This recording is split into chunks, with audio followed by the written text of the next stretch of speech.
Registry Matters is an independent production. The opinions and ideas here are that of the hosts and do not reflect the opinions of any other organization. If you have a problem with these thoughts, FYP. Recording live from FYP Studios East and West. Transmitting across the internet, this is episode 180 of Registry Matters. Good evening, Sir Larry. How are you? Fantastic. That's good to hear. Anything exciting over in the land of enchantment land? Well, there was a little bit of humor. The governor announced re-election or candidacy for re-election, and she found it difficult to speak over the hecklers. And Really? I find that so humorous, along with many things about this governor I find humorous. But I find it humorous that she has done a settlement for sexually harassing a staffer and paid $65,000. And I'm going to track down the video one of these days, or at least the audio of her saying that Governor Cuomo should step down because of the seriousness of the allegations. And as far as I know, I don't believe that governor has settled with any of his accusers in a civil settlement. And I haven't heard of anything. And she hasn't resigned as she's advocated that people do because of the seriousness of the allegations. And I'm just troubled by that because, again, for those of you who don't think I'll call out Democrats, our governor's a Democrat, and I'm very troubled that she imposes a standard of conduct that she doesn't follow herself. Would this be hypocrisy? Wait, hang on. I have something for this. I have, which one is it? This one. For you to come back and call my admirers is a farce, is an act of hypocrisy. It's a terrible way to treat a guest on your show, and you know it. Just like that? Hypocrisy? That's what it would be. And hypocrisy would be a double standard where she's saying, do as I say, not as I do? Well, among other things that she's done during the pandemic. Well, tell me about what we might have going on the show this evening. Well, we're going to have a fantastic discussion with some audio clips that were submitted, and a letter from a prisoner who wants to talk about Packingham, and we're going to talk about Derek Chauvin from Minnesota, whose sentencing is approaching very rapidly. I think it's June 25th. Okay, and that would be, I've always wondered, like when I got convicted, I didn't go home that day. Why do some people have to then report for prison some weeks or months in advance from now, or in the future from now? Well, he was taken into custody, so you're not talking about him. But in general, what happens is there has been an assessment done by the authorities in terms of flight risk, ties to the community, and bonds are not automatically revoked upon conviction. In this case, the bond was revoked and he was taken into custody. But in the federal system, there are a lot of people who are allowed to self-surrender, and even in some states, it's less common in most states. But people do self-surrender, and you need some time to get your affairs in order. But that's not a given. Interesting. Okay. Well, let's get this show rolling. And first up is to just quickly plug that there is a conference, a little miniature virtual conference coming up in about 2 weeks. It'll be on June 19th, and that's coming from NARSOL. And there's a whole up on the screen if you're looking, and there's a link. It'll be in the show notes. It's Building Your Advocacy Toolkit. There's 5, 6, 7, 8, 9, 10, it looks like, or 9 people that are doing presentations. So that's coming up here in a couple weeks. So what is NARSOL? Oh, NARSOL is the National Association for Rational Sexual Offense Laws, formerly known as RSOL, but that was like a million years ago. It is a national organization that advocates for making the lives of PFRs better. Did I do it justice? You did. That means all of our listeners should also be a member of NARSOL. I think that's accurate. Because they're the only national organization that I'm aware of that goes out and funds challenges nationally. I think if I word that right, because I think like Axel, they will do challenges, but they're pretty much isolated to California. I mean, correct me if I'm wrong there, but NARSOL provided funding for the case that we did in Georgia, and then there have been other ones that they have been advocates for in other states as well. Well, they have that organization has a different model since they have an attorney who's on their leadership team. They don't do the same model that we have. We can't initiate as much litigation as an organization with an attorney. Therefore, we end up funding litigation, which helps seed litigation, particularly with out-of-pocket costs, which can be horrendous. So oftentimes we will seed a case with some money for legal fees, and we will secure the case-related hard costs, depositions, expert witnesses. Those things could prohibit a case from moving forward, and that's not their model. If they take on a case, since they have an attorney, they plan to support the necessary funding through their donors. But as far as I know, they don't fund cases that they're not handling. We do fund cases that we're not handling. We are involved in them, but we don't have the lead position on the case. So it's a different model. Okay. Yeah, I guess if NARSOL had an attorney, like as a board member, something like that, then it would be where we could go out and play offense a lot more. Is that kind of how you're describing it? Kind of, and we're moving in that direction. We're moving towards having at least a part-time attorney at some level. But when your executive director is an attorney, and that's their entire day job, it creates more flexibility for that organization for them to do, and that is AXOL. What does AXOL stand for? Ooh, the Alliance for Constitutional Sexual Offense Laws. I may have that slightly off, but I think that's pretty close. That is correct. And so we're plugging AXOL as well. Very good. Well, then let's move over to our voicemail messages. The first one comes from a very long time, possibly like patron number 1 or 2 or 3 or something like that. And this is from Jeff. Hey, this is Jeff from Kentucky, also known as Captain Crazy on Twitter. So I had a comment/question, I guess. So in the last week's podcast, you guys said that the public is starting to get on board with criminal justice reform, which I think is fantastic. There are a lot of people in jails for reasons they shouldn't be. However, I'm afraid law enforcement is still going to find a way to justify their own existence.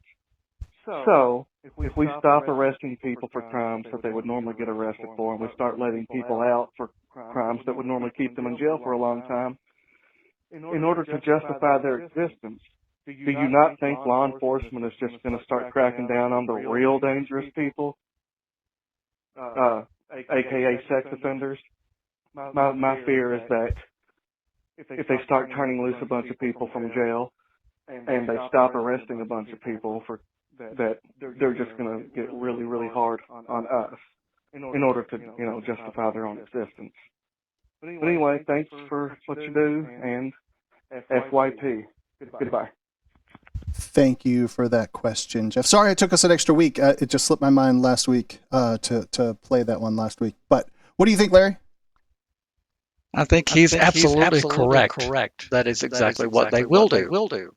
And that's the reason why we have to curtail the funding as we are doing these reforms. If you leave the apparatus in place with all the funding and resources it has today, and you don't change that, it will need to operate and justify its existence. He's absolutely correct. So if we make a concerted effort to reduce our prison population by 25%, we've got to look at the input mechanisms that put people into those prisons and figure out what we need to do with those resources and how they should maybe be reallocated and retrained and redirected. If we don't do that, he's absolutely correct. Gotcha. Yeah, I don't think there was anything else that I wanted to even touch on from there. Let's move on to the next one.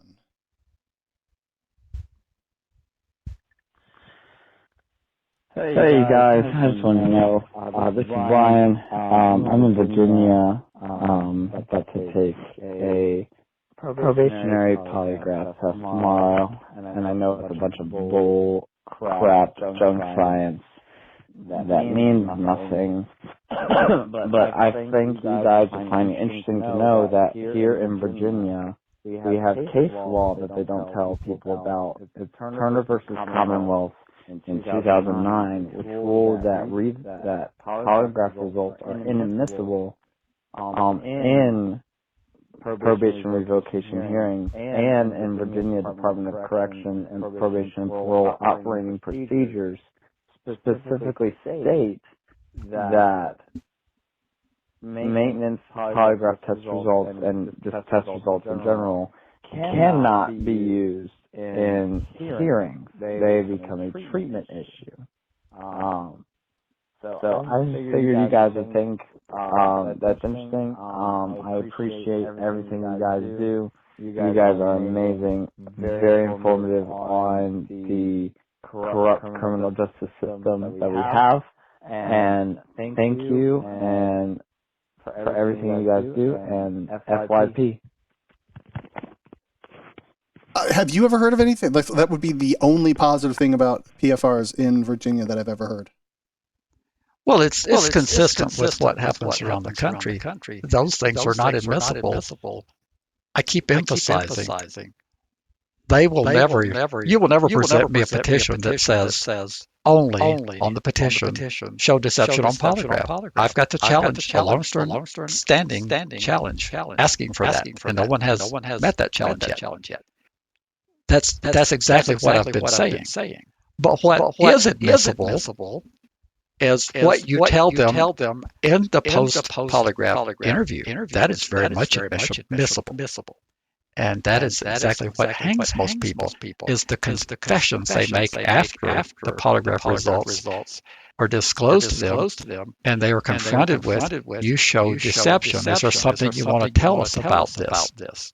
And inevitably, the people tell them things, and those statements are admissible. And that would be them, hey, you showed deception. Yes, I had some alcohol. I was watching naughty videos on the computer. I missed curfew. I was hanging out at a ball game. Anything of that nature? That's where they get trapped? Absolutely. And that's what people need not to do. And again, FYP doesn't advise anybody to violate conditions of supervision, nor do we advise anybody to be dishonest on a polygraph test. But what we do tell you is that after the conclusion of the examination, if you change your story, what you tell them will be used against you in a court. That's what we're telling you. You can read from that whatever you would like to, but we're telling you if you change your story, they will use that against you. I gotcha. All right, then let's move over to Super Patron Mike. Hey, Andy, Larry. This is Mike down in Central Florida. Long-time patron, long-time listener.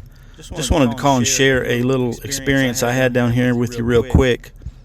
On Monday of this past week, I, not Memorial Day, but the one before, sold a vehicle. And you got 48 hours to make that registration change. The very next day, I had a situation where my wife came down sick, ended up in the hospital with COVID. So clearly we were quarantined. I wasn't able to go out to the registration office, but I had the 48-hour window that had to be made. So I called the people, got them on the phone, talked to them, and they were understanding. They took the vehicle off. They verified my information over the phone and handled it. And although that isn't a procedure or an option, a lot of times I find that if you just give them a call and try to, be honest with them, you may or may not have that nonsense that I hear a lot of places play, the whole gotcha thing. And, to their credit, they've always been pretty civil. I mean, it is a civil regulatory scheme, right? Anyway, I just want to share that with you. If someone's listening to this and you get in that situation where you just can't do it and there's a reason for it, call them, see what they say, man. You might avoid a disaster. Don't stick your head in the sand and pretend it's not going to, nothing's going to happen or it's going to go away. I would encourage you to pick up the phone and call them. That was my experience. But anyway, I just wanted to share that with you and maybe encourage some people, Other than that, I just want to say FYP, love the show, and I'm looking forward to the next week's episode. Thanks, guys. You have any opinions on that? Do you think that they act human generally, or do you think they're out to get you? Both. Absolutely both. And I think this would be a good example to illustrate my point. And I agree with what Mike said. You always want to be on the up and up. And when you have something that makes it difficult for you to comply, it's always good to reach out to them. Whether you would get the same reaction remains to be seen. We can take a look at just around metropolitan Atlanta within how people get treated in Cobb County, which is on the northwest of Atlanta, and how people get treated in Gwinnett County, which is on the northeast side of Atlanta. And I've never lived in either of those counties, but I just hear from folks, Cobb County, until recently when they had a new sheriff elected, they were very hard-nosed. And Gwinnett County was much more like what Mike describes. And then there's economic status that can play into it. When people that are middle class, which I'm pretty sure that Mike is solidly middle class, people in the middle class have the potential and the capability of being able to fight back. Those officers that are looking for an easy target is in some regards similar to the schoolhouse bully. You look for the easy target, the kid that you can take the lunch pail from, or they even have lunch pails anymore, I don't know. But there would be an example would be like a homeless person in the state that doesn't have a fixed residence. Law enforcement, at least in my county, tell those people that they must come in weekly. There's no such requirement in New Mexico statute anywhere.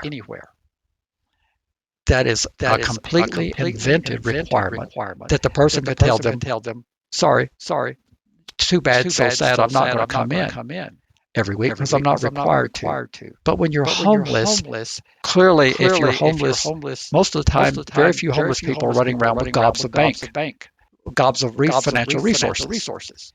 Therefore, they know if they push back, what's going to happen to them. Contrast that with a person who's living in a $300,000 middle-class house and has resources. They tend to be better respected in the community, even though they're a PFR. Law enforcement does recognize that they have the capacity. They have resources, and they're respected to some degree in the community. The homeless person is basically human garbage. And I think we've heard people refer to folks as human garbage. These are not my words. This is what we've had public officials or wannabe public officials refer to. And those people may not get the same treatment. I agree with Mike. You would want to call, you would want to document. Calls are not even the best way to document. If you have anything else that would be a better way to document that you reported it, that would be even preferable. But don't think just because you got that treatment that everyone is going to get that treatment. I know from my experience with 6 and change years that I always was sir, ma'am. I was as punctual as possibly could be. As soon as they would pull up on the driveway, I would practically run out the door and greet them. I sort of did that as a defense mechanism. Hopefully, I would keep them from coming inside. Not that I had anything. I just didn't want them rummaging through my stuff. But the other people that I know, they have been forthcoming and respectful and so forth. And none of the people that I am in touch with on a regular basis have had problems. That goes to support what Mike is saying. And then Charles said in chat, it's how you treat people. I'm respectful, so the officers are good to me. I'm inclined to agree with that too. And I have definitely seen people buck, and things go poorly for them. I agree with that, but are you supposed to do things you're not required to do if they impose invented requirements? We've talked about those things in Cobb County that they're telling people that they have to do that they don't have to do. That would be equivalent to Rosa Parks saying, okay. I mean, if she'd just gone ahead and hang on the back of the bus, everything would have been fine. But law enforcement typically, that may be too strong a word, frequently imposes requirements that are not in the statute. And our state does not give them that prerogative to do that. In fact, we prohibit them from putting anything that's not in the statute as a requirement on a PFR. Therefore, I don't consider it bucking. I don't consider it bucking when you go to MVD to pay for your license registration, and they tell you that the fee is $45, but we'd like you a whole lot better if you pay $90. Would you go ahead and pay the $90? Can we revisit the Rosa Parks thing just for a minute, where a very common, I almost want to call it a trope these days, is, well, why don't you just comply? It would just be easier if you would just comply. And yes, Rosa Parks, everything probably would have been, like, not long term. In the immediate sense, it would have been easier then, but not fast forward where we have, I mean, that was almost like what sparked the civil rights movement back in the 60s. So if you don't have a requirement to it, which would mean you have to know the requirements for you to be able to push back and go, I'm not required to do that. Well, I believe she actually did have the requirement. She just chose to buck an unconstitutional requirement. But there are things that PFRs are told to do that they're not required to do by the state statutory schemes. And if law enforcement, when they put the hand on the Bible, they're supposed to enforce the law, not invent the law. And the Gwinnett County Sheriff's position was, I don't know about the current sheriff, was, if it's not in the statute, we don't invent things. We only force you to do what's in the law. That's all we ask. We don't agree with the law in many regards of what they impose. But we ask you to stay within the contours of the law. That's what you put your hand on the Bible and swore to do. Okay, let's move off from that, and we will move to a letter that was written in, I think you said it was by a prisoner. It says, Dear Andy and Larry, I'm writing in regards to episode 175 of the podcast dated May 1st of 2021, particularly in the portion of the transcript I read from time index 1736 to 1930. When I was a PFR before being arrested in 2016, I was able to access some social media platforms such as Twitter, and at that time, Twitter's terms of service did not have any stipulations barring PFRs. Same with YouTube, Gmail, or anything else Google owns. Facebook, as far as I understand, it still bars PFRs today, even in spite of the Packingham case. Again, Google does not do this. I have a Gmail account with them. Could you please verify this? And please tell me which social media platforms, as of 2021, do not bar PFRs. And thank you muchly. I put a link in here to a video that I did about a year ago that talks about this exact subject, where someone had called me. And I realize that this doesn't help the person in this message because he's in prison at the moment. But why, Larry, tell me why what Packingham was about and how this impacts what Facebook and Google and those guys do. A lot of confusion still out there about Packingham. It was a challenge. North Carolina had imposed a blanket ban on anyone who was required to register, prohibiting them from using social media where minors were likely to be present. And that was a governmental prohibition. And the Constitution guarantees that the government will not do these things. It does not guarantee what the private sector will or will not do. Therefore, when people say, despite Packingham, Facebook does this, Packingham was not a challenge against Facebook. It was a challenge by Lester Packingham against the state of North Carolina for its restrictions that it had imposed blanketly on PFRs. And in fact, the Supreme Court made it clear that these restrictions might in fact be constitutional if they were narrowly tailored. Again, I've said before, the law enforcement apparatus cannot bring itself to narrowly tailor anything. They would be able to do a lot of things if they would actually narrowly tailor. Here's your clue. If you want to restrict PFRs from being on Facebook or similar platforms, make sure that there's a direct correlation between their offense and their restriction. And make sure you prohibit them from engaging in conduct that would put them in closer proximity towards making contact with a minor that they don't have any business contacting. If you will narrowly tailor, and I'll even volunteer to help you do it because I get tired of these unconstitutional statutes being presented to legislatures all the time. I'll actually help you write a constitutional statute. The only problem is it'll be so narrow that it will not encompass enough people to make the jaws of law enforcement happy. But this writer, Frank, he's misguided about that because the challenge was against the state of North Carolina for its blanket prohibition.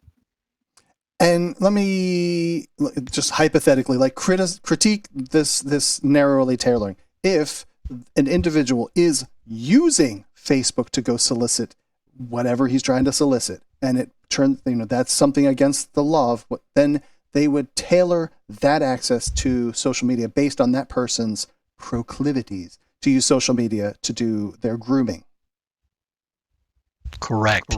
Now, it's already against the law to solicit a minor for immoral purposes, and I think in all 50 states. So that we already have a protection against that. But prior to that point, we don't have to let it evolve to that. I think you could craft a constitutional statute that would prohibit a person who had narrowly tailored facts of their conviction, where they had used some sort of electronic means to approach a real minor, or at least a make-believe minor. And that would probably be constitutional, that you could say that you can't use these platforms to make contact with an unrelated minor. You still need to allow them to have access to their family. But you could narrowly tailor this. I'm volunteering law enforcement. Please contact me. If you want to do this so desperately, I will help you write something that's constitutional. But you won't be satisfied because it will prohibit very few people from using most social media. It will prohibit a small number of people who've been narrowly tailored for a specified period of time from approaching minors on social media. That's what you can do constitutionally. But Facebook can do whatever it wants to. It's a private company, and it can choose to disallow people from being on its platform until the case law or to the statutory law changes. Yeah, I'm stuck on this. I'm thinking of another example, is if you were somebody of a drinker kind of person and they said you can't go to bars, like, that would pass because it's narrowly tailored. Like, this would potentially put you in harm's way of going to get a drink if you go to bars. I can see that would make sense. What I'm stuck with also, Larry, is that they come out, and I'm doing a lot of air quotes here, that they say this is in the interest of public safety. So then why not work with someone like you to actually tailor it so that it is in the interest of public safety? Because you don't need someone that, I don't know, looked at adult people porn. That's probably not even a good example. That just a different example. And it has nothing to do with computer crimes and getting on the internet. But then they make all these restrictions against it that we then have to go to court. It gums up the system and creates all this headache and overhead. When if they're trying to protect public safety, why not craft the laws in such a way that they are actually effective? The reason why that's not done is because in our soundbite society, it would be very difficult and to soundbites to explain that to the general public. And the victim's advocate and the law enforcement industrial complex, they're not interested in that. And I can't explain and speak for them why they're not interested. Maybe it's because they need more business. You will have to have one of them come on and explain why they want so many things to be illegal and why they want to constantly elevate the severity of crimes and all this kind of stuff. But they would not try to explain that. And it would be difficult in the soundbite era that we're in to explain.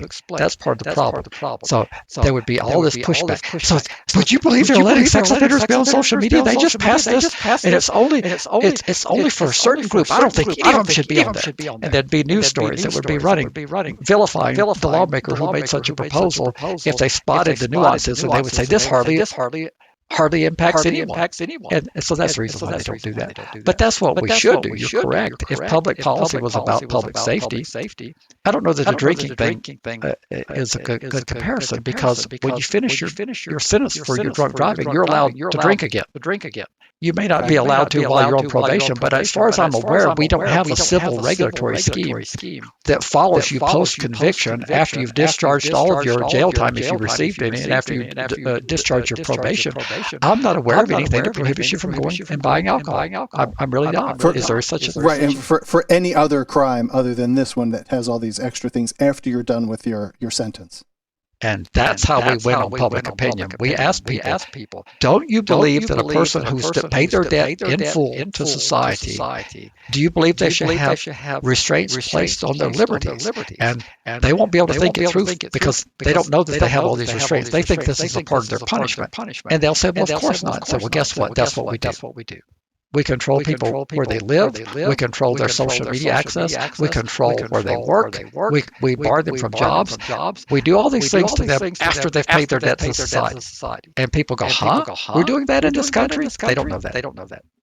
And that is, you've said probably since before the podcast to me anyway, that if we can't win that battle, we can't do anything for anybody that's still under some level of supervision. But we have people that are being punished and harassed and whatnot after they've completed everything, or to work from someone like Super Patron Mike, who completed all of their stuff before the registry really even existed where he lived, and then got roped into it after the fact. Absolutely. If you can't, what I've said, and that's a great memory, what I've said is that if we're trying to change public opinion, and you can't go out and have a conversation with John Q. Citizen and ask them a question that you just posed, that we should stop punishing people after they've done their time. If you can't win them over on that, how would we ever convince them to reduce the punishment that for people that are serving their time if they don't want to stop punishing people after they've done their time? I don't know how you would actually convince anybody to reduce existing punishment when a person's still being punished if they won't stop punishing people after they've served their punishment. To me, that's a no-brainer. All right. So thank you for writing in that question. And man, best of wishes for your time that you're down. You didn't say how long that you were going to be gone, but I hope that you have a safe travels and that you get out as soon as possible. Ready to be a part of Registry Matters? Get links at registrymatters.co. If you need to be all discreet about it, contact them by email, registrymatterscast@gmail.com. You can call or text a ransom message to 747-227-4477. Want to support Registry Matters on a monthly basis? Head to patreon.com/registrymatters. Not ready to become a patron? Give a 5-star review at Apple Podcasts or Stitcher. Or tell your buddies at your treatment class about the podcast. We want to send out a big heartfelt support for those on the registry. Keep fighting. Without you, we can't succeed. You make it possible. Well, Larry, I think we should move over to our feature event. And you put this thing in there of a sentencing memo for Derek Chauvin in this week. And for the life of me, dude, I'm trying to think of all the things that could be related or not related, and this fits in the category of not related. This is some disjointed logic you've got going on. But I'm sure you have a reason to think that it's relevant. Well, I do. I'm not sure how disjointed my logic is, but I believe it's relevant, and I believe it'll help our audience to understand how the sentencing process works. All right. So what is a sentencing memorandum? Well, they're fairly common. It's, in this instance, it's a memo written by Mr. Chauvin's attorney seeking leniency. And he's putting forth his legal and other relevant factors in support of why this leniency should be granted. And what is he seeking? Wow. You want me to go through all these 26 pages? Yes, and I want you to do it quickly. Do it now.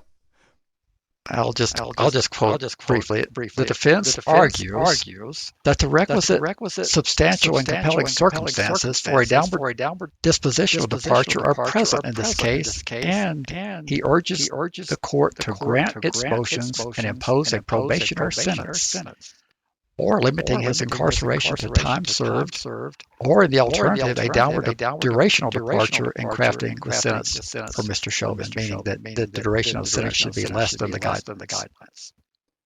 All right, so since you read directly from the motion, let's get in the memo a bit. And so before we finish, what I want to know is, what did they do right and what did they do wrong? And then, of course, Larry, if you think it will work. Well, those are great questions. So you must have worked on this all afternoon. Yes, I did. Well, what they did right, and any good attorney does this, but what he did right was he tried to humanize Mr. Chauvin, and they portrayed him as a working family man with no prior criminal history. those are the facts. Also, they cited to the relevant Minnesota statutes and case law pertaining to judicial discretion and urged a significant downward departure. And again, I'll quote from the memo. Mr. Chauvin asked his court to look beyond its findings because the court already issued some findings in response to the state's motion. So they're asking the court to look beyond the findings to his background, his lack of criminal history, his amenability to probation, to the usual facts of his case, and his being a product of a, quote, broken system. Mr. Chauvin requests this court grant his motion for mitigating dispositional departure or the alternative, a downward durational departure. And that's on page 3 of the memo. What is the difference between dispositional departure and durational departure? Well, in terms of the disposition of this case, it's supposed to be a prison sentence. The way I read the guidelines, and that's just from what I'm reading, and I'm not an expert on Minnesota, but it appears, though, that this has a required disposition of incarceration for a significant period of time, I think like between 10 and 15 years.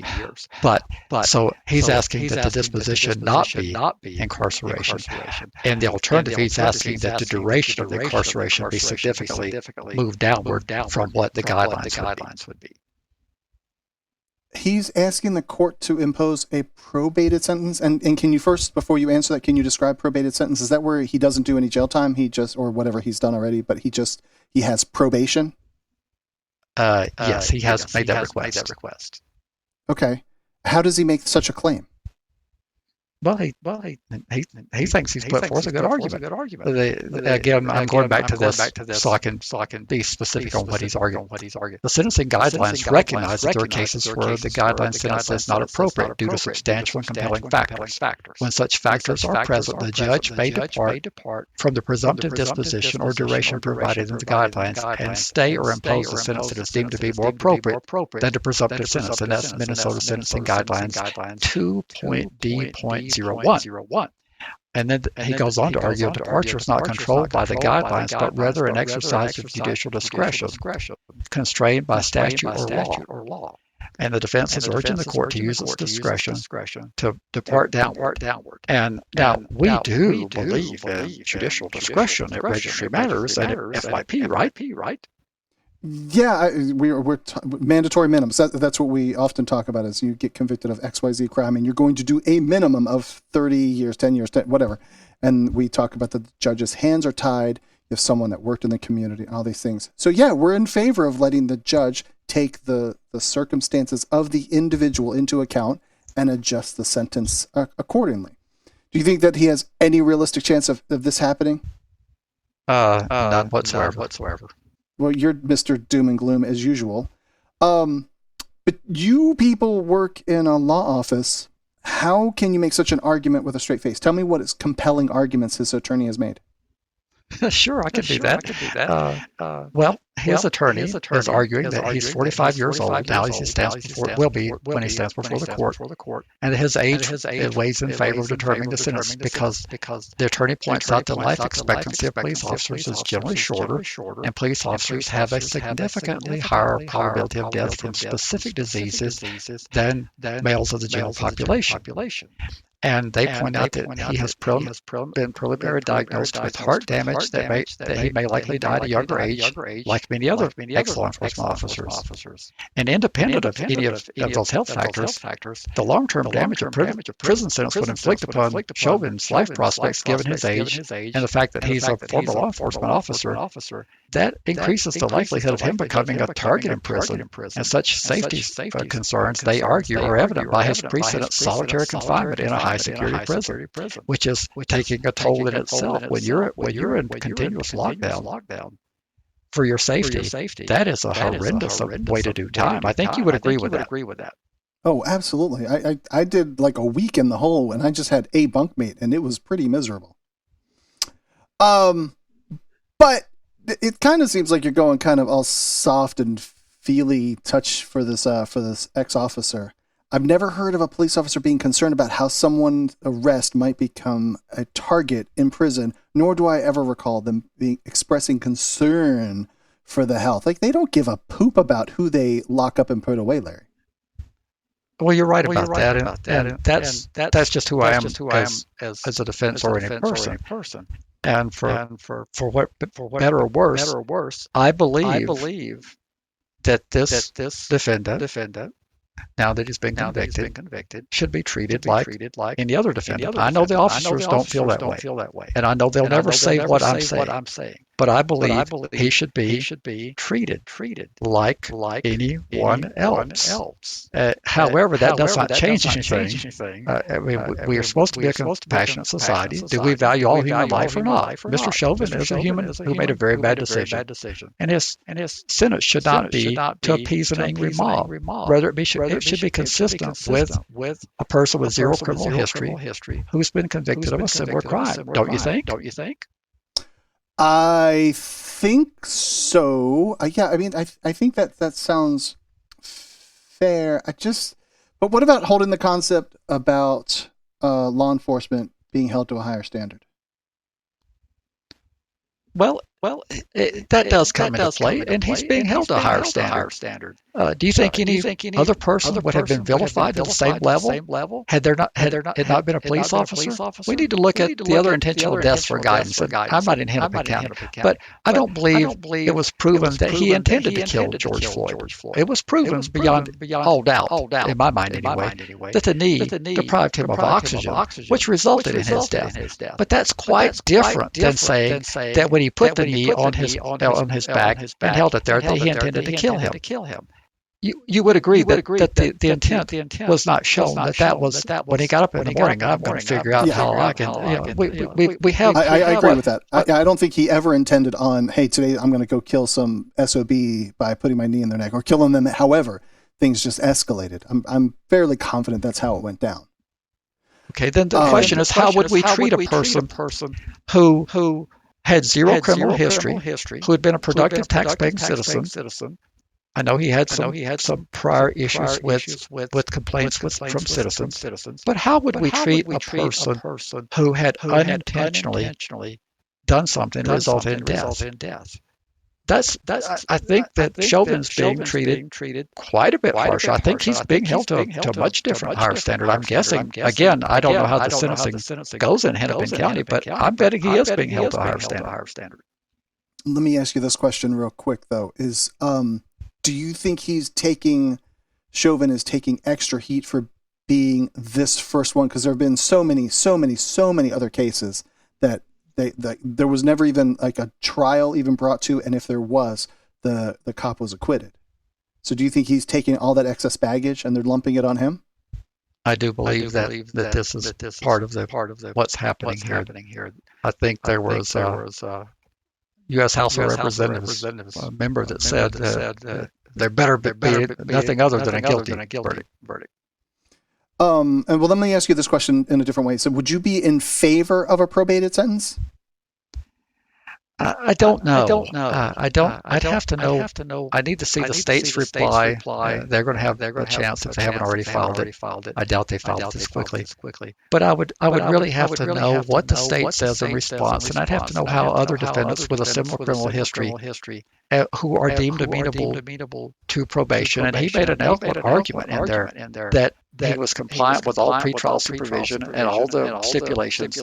I'd have to consider all that, and it would be a tough call to make because I know that you would make a significant segment of the population mad if you were to impose a probated sentence. And it would be deemed as a dismissal of devaluing of George Floyd's life, and I know it would be a very tough thing. But I could see a person with an unintentional death getting a probated sentence. I mean, I could live with that as a general supposition. I could. I'm trying to draw a comparison to someone like Harvey Weinstein, who did a whole bunch of heinous stuff and was convicted. But as far as I know, he complied with all the pretrial stuff, wearing ankle monitors, not trying to flee, all that stuff. I don't think he got handed a light sentence. I think they kind of put the screws to him in the end. Just trying to make a comparison to something in our camp. They did indeed. They were very harsh, and he's got more charges in California that are still pending, and he'll die in prison. Oh, I know that. I'm sure of that. I don't know that this is a comparison though, because we still have something accidental versus something that was intentional. And I'm not pronouncing Weinstein guilty of all that stuff, but we have what appears to have been a very bad decision. Looking back on it, I think that if you had any training at all, you would know about oxygen and deprivation of oxygen. But it was a very bad decision without the requisite criminal intent to inflict death. All right, well then, kind of like moving into the backside of this, what do you think the defense lawyer did wrong? Well, I'm glad you asked that. I think he minimized too much in the sentencing memo. He used phrases like, during the restraint, Mr. Floyd ceased breathing. Well, I mean, that is literally true. He did, in fact, cease breathing. Yes, and I'm not because yes, he definitely ceased breathing. I don't know if they know. I don't want to go into that. But go on. What else? I don't believe he would have ceased breathing without the pressure being applied to him. So therefore, I think that is an unnecessary minimization of what was there. Then he said, paramedics attempted resuscitation, and Mr. Floyd was later pronounced dead at Hennepin County Medical Center. Well, that's trying to make it appear as though there was hope and that he could have possibly been resuscitated. This is code speak for, with the right level of resuscitation effort, he would be alive today. And I just don't like that being in a memo. I would never, if an attorney I was consulting for had written with that, I would have gone to bat and said, we've got to take that out. We've got to take this out. Those are that type of, because it minimized and devalued his life. He did not cease, well, he did cease breathing, but he ceased breathing because of a direct action of Derek Chauvin. Okay. And it makes it sound like he just was breathing just fine, and then he stopped. And then the paramedics attempted to resuscitate. By the time they did do that attempt, he had long since stopped breathing. Sure, I'm totally with you there. All right, so here's what's really bothering me though. It says the attorney said here, Mr. Chauvin was unaware that he was even committing a crime. Okay, I'll buy that, because was he committing a crime? Killing somebody is probably always a crime, but he didn't know that putting his knee was going to kill him, which I guess doesn't know that he's committing a crime. But in fact, in his mind, he was simply performing his lawful duties as an assisting officer in the arrest of George Floyd. I'll buy that. Mr. Chauvin's not a typical case in which a person commits an assault that results in the death of another. As is clear from Mr. Chauvin's actions, he had believed he was committing a crime. As a licensed police officer, Mr. Chauvin simply would not have done so. Mr. Chauvin's offense is best described as an error made in good faith reliance on his own experience as a police officer and training he had received, not the intentional commission of an illegal act. And that's the memo at page 11. How can they say that with a straight face, though? I was a little stunned with that myself. If Mr. Chauvin had been taught about the danger of using this type of restraint, it's difficult for him to say that he was merely doing his job. And then you combine that with the fact that Mr. Floyd did say, I can't breathe. And another officer even recommended to Chauvin that Floyd's position be changed to no avail. So it's very hard for me to agree that he was merely doing his job. But having said that, I think that adrenaline rushes can cause people to do things. And that's part of it. Completely agree with you there. That's part of the good screening of police officers. We need people that are very even-tempered, and they have to be able to suppress that anger and those emotions. You come up on a scene where your buddies are being attacked. In his view, he would have perceived that his lack of cooperation with getting in the car is something that needs to be dealt with. And then if there's more pushback from Floyd, his macho is going to kick in, and he's going to exert more force, and rather than de-escalating. I would have tried to de-escalate. I would try to come and be the good guy and say, what's going on here? Why is this happening? Let me have a talk with this guy. But that's not the way police officers are trained. They're trained to achieve compliance regardless of what they have to do. To increase force, you will comply. But I did have some trouble with that, with those statements as well. It goes back to minimizing, and I felt uncomfortable with that. I would have argued with the attorney and said, we can't say this, but this is what he said. Interesting. And then let's just say the judge were to, whatever the right terms are, somehow he reads this memo and accepts it and grants some kind of leniency. What do you think the outcry would be? What would be the public's response from that? Well, it would actually be twofold. There would be some people who would be very happy. There are a lot of people who don't believe he should ever have been charged, particularly the law enforcement apparatus, but a lot of people who tend to be politically conservative. They would tell you that he should have complied, that he brought this on himself. But the other side of this would be that this would be justice snatched away from them. Finally, a conviction has been achieved, and then the judge is going soft. And I would think that what happened to Persky would probably be relatively mild in terms of the reaction from the community that feels like that this is finally our day of justice. So if he were to get any type of leniency, I don't think the reaction would be very good. Because you'd end up with an outcry on both sides. Well, it would be jubilation on one side, but the people who believe that this is finally justice, they would be very. There's really nothing the judge can do in this case other than impose a significant prison sentence. He can't consider probation, and prison. It's got to be something of a significant nature. Does he have to max him out? I don't know. I would hate to be the judge that has to explain why I didn't max this person out. Because you're going to need to read into the record, and you're going to have to be ready to explain to an angry mob of people why you didn't impose the maximum. So I would hate to be in this judge's position. Interesting.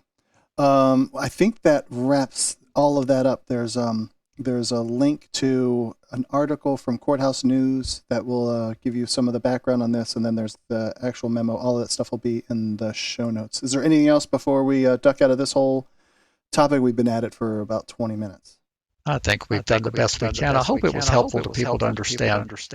If you're a PFR, high profile, particularly, this is the same type of situation you would be facing. Community outcry, and it would be very tough on a judge, even if they were allowed discretion to exercise that discretion. So that's why we went down this rabbit hole.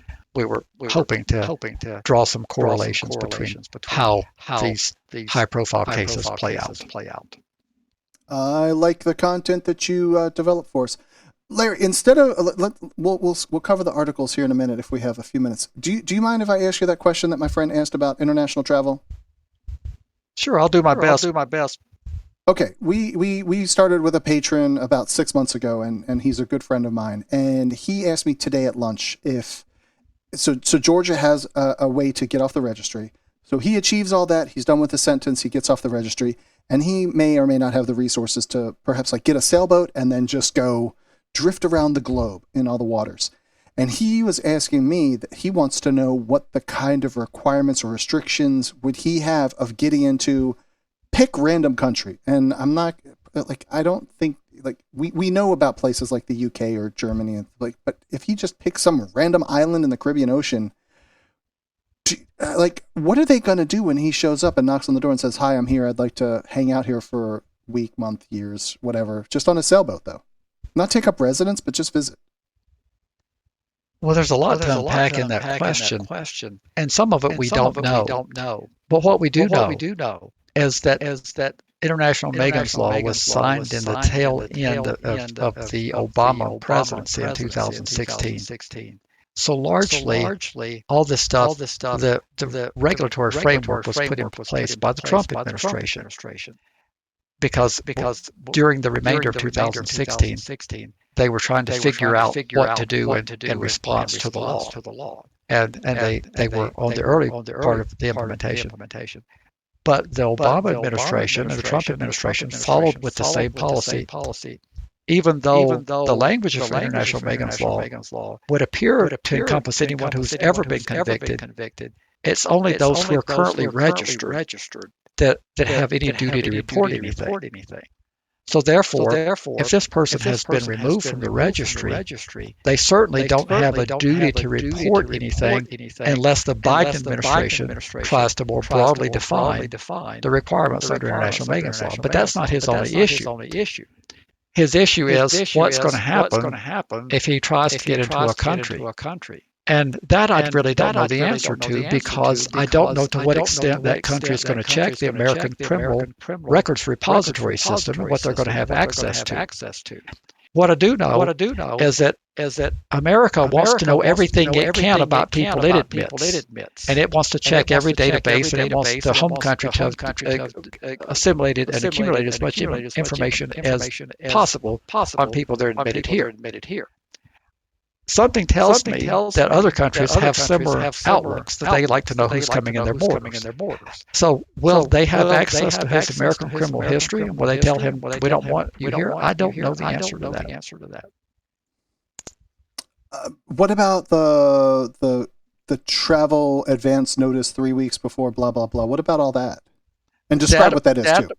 Well, that won't apply to him again, because I was pointing out the Trump and the Obama, and I'm assuming the Biden administration is so early that they probably not even thought about this. But they have not attempted to apply this to anyone who's not registered. You told me this person's no longer registered, correct? Oh, I'm giving you the hypothetical that in a decade from now or something like that, he gets off the registry. Oh, okay. So he's not at the still moment, on the but it'll be a registry. future thing.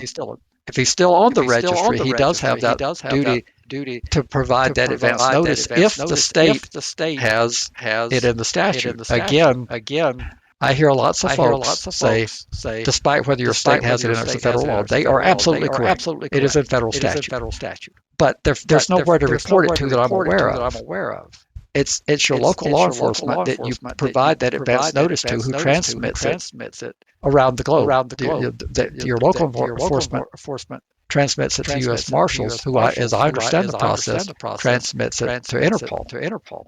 I'm not an expert on this because I've never traveled internationally, but that's my understanding. And therefore, if the state of Georgia doesn't require that, if that's not in the statute, I don't know who you would file the information with. So in his case, hypothetically, he hops on his boat down there in Savannah or something like that and goes and drifts off into the sunset to, never be heard from again. I don't know that, but he goes and visits. He's not going to hide from the felony aspect if they do some kind of search to see if he is a felon of some sort. That would likely show up. Whether they care about it or not is another story. And he goes and presents his paperwork and gets admitted and has a good time and moves on to the next port. Possibly? That is correct. Does Georgia require the 21 advance days advance notice of international travel? If they do, I've not heard of it. I would encourage him to make sure that Georgia law doesn't require that. And then my next question would be, if getting on a sailboat is international travel, if you don't, in my mind, if you don't cross a port of entry, you haven't traveled internationally. Okay. Well, so you just go drift out in the middle of the Atlantic and come back, never visiting any place? I would not consider that international travel. Okay. But then he goes and visits, I don't know, I'll pick a random place, Barbados. That's an international country. Yeah, that would qualify. So he needs to make sure he familiarizes himself with the requirements of Georgia law. Okay. I don't really have anywhere else to go with that. I don't think you know the statute way better than me, but I don't recall anybody ever mentioning that particular subject being in there. Well, I will peruse it in the coming week or so, and we'll see if there's any such requirement. Many states have adopted it, either administratively or through a statutory change. West Virginia sent letters to everybody saying, you have to do this. Bring this letter to us signing saying that you agree that you've been notified of this. And people dutifully went in and signed the letters and handed them in, even though there was nothing in the statute at that time. I cannot say if they've put in their statute since then. I can't keep track of every change. But unlike what Rosa Parks did, when they got these letters that said, you better do this, they rushed to the offices and turned those letters in. Okay. We got just a few minutes for some articles. Are there anyone that you want to cover in Pacific? And I'm saying that intentionally wrong, specifically. Are there any ones that you wanted to hit before we get out of here? Not particularly. Did any of them jump out at you? I had these in here for filler, and it doesn't sound like we need any. The 7-year-old would be the only one that I would really want to say just a few words about. The 7-year-old accused of rape. I got it. Okay, this is from the New York Times. says a 7-year-old was accused of rape. Is arresting him the answer? Science doesn't support prosecution of second graders, one lawyer said. Still, in New York, children as young as 7 can be charged with a crime. That seems awfully young to charge somebody with a crime, Larry. Well, now, again, we're going to do the unthinkable. What state is this happening in? It would be in the liberal state, the very blue state of New York. All right. If it's New York, I'm coming down very hard on New York. I can't believe you enlightened people that are so brilliant and so much more sophisticated than the rest of the country would even think about such a thing. Of allowing an arrest. Now, beyond that, I would question any law enforcement agency that would do a formalized arrest of a 7-year-old.